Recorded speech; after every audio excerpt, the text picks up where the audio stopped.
से पहले नजर डालते हैं अब तक की बुलेटिन। जी बिल्कुल, पंजाब भर की तरह विहाड़ी में भी स्मोग ने डेरे जमा लिए हैं। शहरी शदीद मुश्किलात में हैं।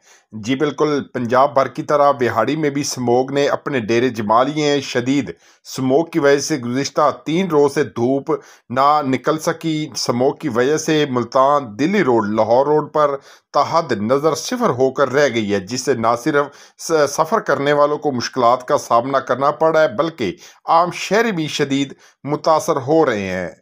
जी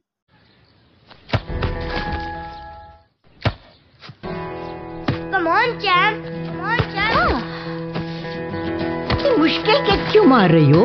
कौन करता है ऐसे? जो कोई नहीं कर सकता वही तो चैंपियन करता है। Come on, champ. Come on, champ. Goal!